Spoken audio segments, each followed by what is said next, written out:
every single day on The View is a contest in stupidity. Truly, it's an amazingly competitive match between some of the dumbest people on earth. No one really notices on a given day that Whoopi Goldberg is a very dumb person who says very dumb things because everybody else is so dumb on The View that she's constantly outshone. She seems like the most sane person on The View, which is kind of an amazing statement. Trying to suss out which person on The View is least intelligent is an exercise in quantum mechanics. What do you get when a fast-talking fax machine crashes into a human eye roll factory? That's right. Ben Shapiro just turned Whoopi Goldberg's hot take into a lukewarm disaster, and the internet is absolutely losing it. From awkward pauses to logic whiplash, this showdown felt like a TED Talk colliding with a daytime soap opera. Memes are flying, fans are stunned, and timelines are melting down. What Shapiro just did, it wasn't just a clapback. It was a precision strike with zero emotional cushion.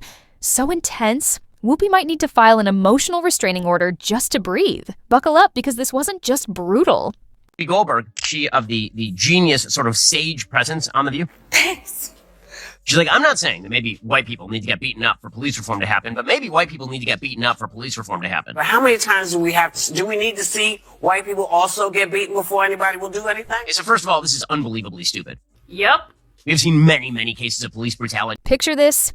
Daytime television, pastel sets, over-caffeinated hosts buzzing nonstop, an audience clapping like trained seals at every sentence that almost sounds progressive.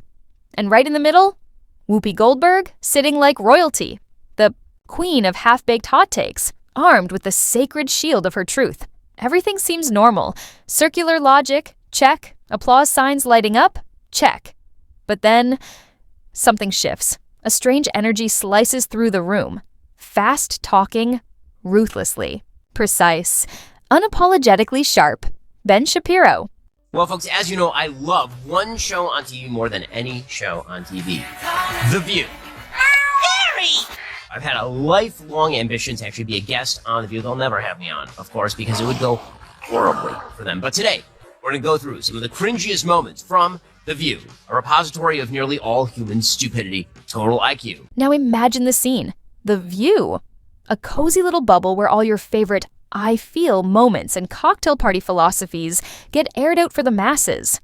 And somewhere in the distance, lurking in the shadows, is Ben Shapiro. You know, the guy who treats facts like an Olympic sport and has the vocal cadence of a caffeinated chipmunk on a caffeine IV. He's not actually on The View, of course. He's too busy mocking them from afar with the precision of someone who's never met. An argument he can't turn into Swiss cheese. That she's trying to make an anti-Trump argument. She's like, I can say anything I want. And she's like, I'm going to say something super racist. They're all like, yeah. Well, apparently her hair was not her only bad decision that day. The Holocaust isn't about race. No. It's not about race. No, it's about a different race. But it's not about race. It's not about race. What is it about? Because it's about man's inhumanity to man. No! That's what it's about. Now imagine the scene. The View. A cozy little bubble where all your favorite I feel moments and cocktail party philosophies get aired out for the masses. And somewhere in the distance, lurking in the shadows, is Ben Shapiro. You know, the guy who treats facts like an Olympic sport and has the vocal cadence of a caffeinated chipmunk on a caffeine IV. He's not actually on The View, of course. He's too busy mocking them from afar with the precision of someone who's never met. An argument he can't turn into Swiss cheese. On who you talk to. Whoopi, always available to sign in. Cool it with the anti-Semitic remarks. To both compare Israel and the United States to terrorist organizations and also compare terrorist organizations to apparently not terrorist organizations. Like, Hamas is not a terrorist organization? Yeah! Oh, man. It is amazing because Whoopi is sort of seen on this show as sort of the wise old sage. And I have to say, you need better sages. You know, this wasn't just a debate. It was a philosophical takedown.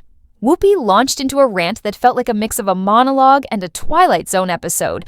Her words were thrown around like spaghetti on a wall, but none of it stuck.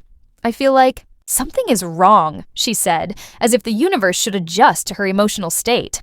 As the other co-hosts braced to nod along, Ben blinked twice, looked her dead in the eye, and coolly responded. Actually, that's when the carnage began. From that moment, everything changed. Ben didn't just disagree. He dismantled her argument like a brain surgeon in the heat of battle. Receipts came flying, faster than you could blink, and you could almost hear the gears grinding in Whoopi's mind as she frantically searched for a way to backpedal. Was this the end for Whoopi? Whoopi Goldberg was on that great repository of all human intelligence, The View, and she was explaining that people who are not using masks are going to make things more dangerous for themselves. She's talking about how the mask will protect you from the flu. Oh Lord, here we go. Well, no, you know. Well, you did have that. I did have a cough, and when you did not show up, Ryan goes, "Thanks, Whoopi's out." Well, I assume that is because when you have little ones, you will always have things that you travel with. So as people will tell you, yeah, take off your mask, don't worry about it, we're not going to check it anymore. Just know the flu It's still will fly in. Yeah, okay, the flu flew in and got me. Okay, so I'm just going to point out here that the entire narrative on the mask was about COVID. And now they're you should probably wear a mask because if you take off the mask, the flu will... This wasn't just a debate. It was a philosophical takedown. Whoopi launched into a rant that felt like a mix of a monologue and a Twilight Zone episode. Her words were thrown around like spaghetti on a wall, but none of it stuck. I feel like something is wrong, she said, as if the universe should adjust to her emotional state.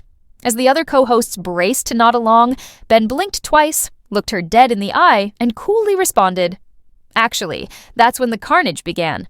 From that moment, everything changed. Ben didn't just disagree. He dismantled her argument like a brain surgeon in the heat of battle.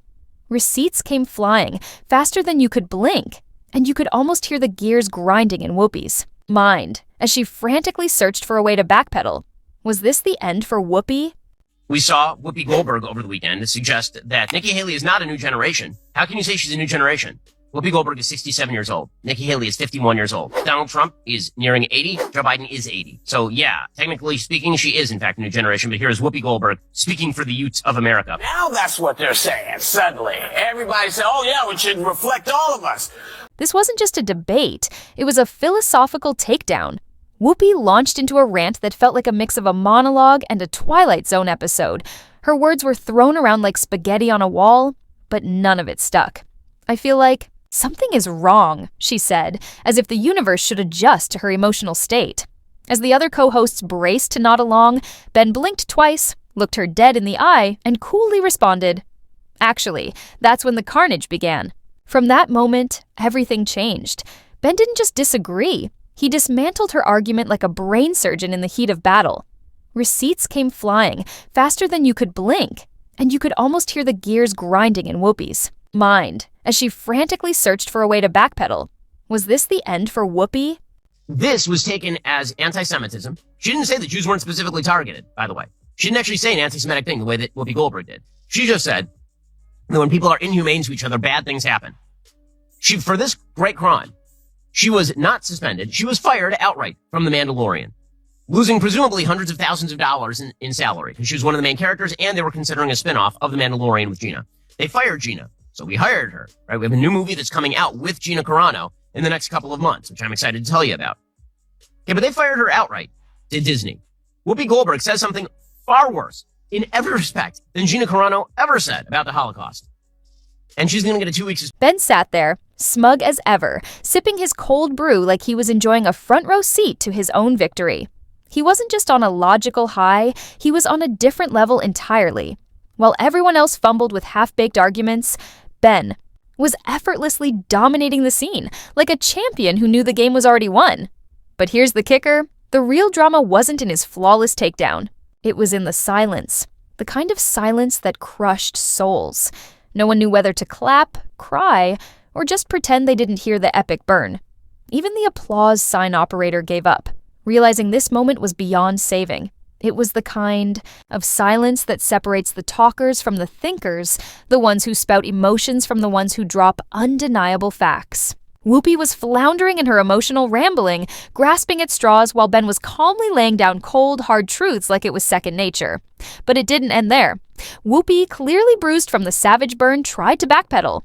Her explanation was nothing short of chaotic, a messy, disjointed attempt at saving face. Her defense? Well, I felt like what I said was valid because it felt valid when I said it. Seriously? That's like trying to return a toaster with no receipt, claiming it doesn't toast your bagel properly. The logic? Nowhere to be found. And Ben? He remained unshaken. His version of gloating wasn't flashy. No, it was pure intellectual superiority. He calmly dropped Aristotle references like it was just another Tuesday, sending out links to articles you didn't ask for, while subtly reminding everyone who was actually winning. He was like Wikipedia if it had Wi-Fi and a superiority complex. Never look for consistency with the left. It is all just a game of power. In any case, Goldberg apparently is livid and feels humiliated over the suspension. She feels ABC executives mishandled this. She followed their playbook. She went on The Late Show with Stephen Colbert and then apologized again on The View the next day, the source told the Post. Her ego has been hurt. She's telling people she's going to quit. Suspension from The View is like getting suspended from Bravo. The bar is very low. Prior to her suspension, sources that spoke with Page Six said that employees and executives, including insiders at Disney, were furious over her remarks and the fact she had not been disciplined. The internet crowned him the victor, but it wasn't because he was always right. No, it was because Whoopi came into the ring with glitter and feelings and left with nothing but a pounding headache and a pile of questionable logic. And let's be honest, Ben Shapiro isn't everyone's favorite. Some call him smug, robotic, or claim he talks like he's racing against the clock in a game show.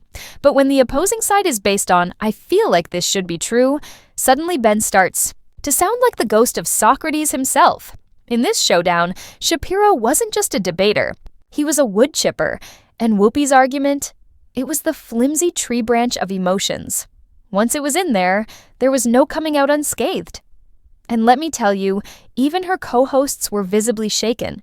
You could practically see the panic in their eyes as Ben relentlessly dismantled every piece of her argument. One of them even tried to deflect with a desperate, well, let's just agree to disagree. Translation: please stop making sense, you're ruining our brunch vibe. But this is where it gets juicy. Ben's YouTube clip of that moment went viral, racking up more views in just 24 hours than the entire show had in a week. Sure, that's not saying much, but you can't ignore the fact that the point went to Ben. Meanwhile, The View carried on like nothing happened, swiftly transitioning to something equally outrageous, like zodiac signs or whatever they were discussing. But here's where the real drama unfolds. Just when you thought it was over, Ben dropped a podcast episode. And this wasn't just any episode. He broke down every single moment of the takedown like a coach dissecting game footage. He highlighted every inconsistency, quoted legal precedents, and tore apart her sentences. And what was Whoopi doing? Probably burning sage and begging Oprah for some emotional support. Whoopi Goldberg, yesterday, she did her full apology. So you'll remember that 2 days ago, Whoopi Goldberg went on The View and she suggested that the Holocaust was not about race.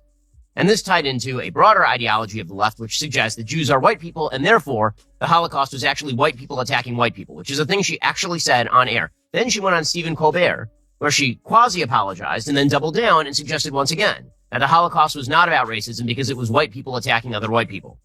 She issued a written statement. The written statement came out before the Colbert appearance, but probably was written after she had taped for Colbert already. In any case, she came out on the air yesterday, and then she did her fulsome apology. They thought it would be just another debate. But what unfolded on live television was nothing short of a public intellectual execution. Whoopi Goldberg, armed with feelings, fire, and fame, stepped into the ring thinking applause would be enough. But when Ben Shapiro showed up, the atmosphere shifted. You could feel it in your bones. This wasn't just a clash of opinions. This was a cold, calculated takedown. Because when your worldview is built on vibes and someone walks in with receipts, it's not a discussion anymore. It's a demolition. The moment went viral instantly. Not because Ben's everyone's favorite, not because he's flawless, but because this was the intellectual equivalent of trying to checkmate a chess grandmaster using finger puppets. The silence, terrifying. It hit like a blackout. 5 seconds of pure, deafening nothing. Even the audience didn't know whether to cry or clap. Whoopi, normally the queen of clapbacks, just froze, blinking, lost. Like her thoughts packed up and left the building, Ben didn't flinch. He just sat there, smug, stone-faced, like a cat that already ate the canary. And your whole argument, too. And the co-hosts? Joy Behar looked like she'd seen a ghost. Sarah Haynes was sending SOS signals with her eyes. Sunny Hostin? realized she'd backed the wrong intellectual horse in what can only be described as the dumbest Kentucky Derby ever aired. Then, boom, Ben dropped the final blow. No clapping necessary. Just facts. Precision, silence. The View, aged 10 years. In 10 minutes. And Whoopi? She looked like someone who just realized she brought a dream catcher to a courtroom.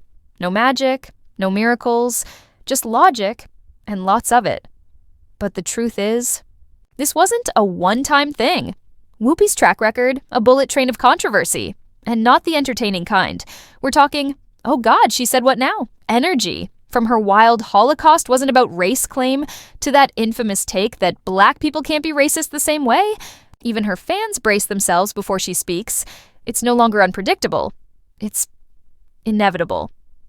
What will Whoopi get wrong this week? It's practically a recurring segment now. The grace of a bull in a china shop with a mic and a million viewers. And Ben? Yes, he's smug. Yes, he's a lot. But when he's in debate mode, he's not a troll. He's a heat-seeking missile for bad arguments. And this time, he locked on. The internet erupted. Memes exploded. Screenshots of Whoopi's confused face became instant reaction GIFs. And even if you hate the guy's style, you can't deny what he did was pure strategy, executed flawlessly. That pause, that awkward, soul-shattering pause, it wasn't just a moment. It was a symbol of what happens when emotion collides with evidence and loses. And when the camera zoomed in, the co-hosts looked like they were living through a real-time sitcom nightmare, cringing, wincing, wanting to vanish. Then came the final line, delivered slow, intentional, fatal. The knockout blow that left Whoopi's response floating somewhere between non-existent and nonsensical. So now the question becomes, is this the end of Whoopi's credibility, or just another chapter in a story that's spiraling out of control? Because the way things are going, how many more headlines can she survive?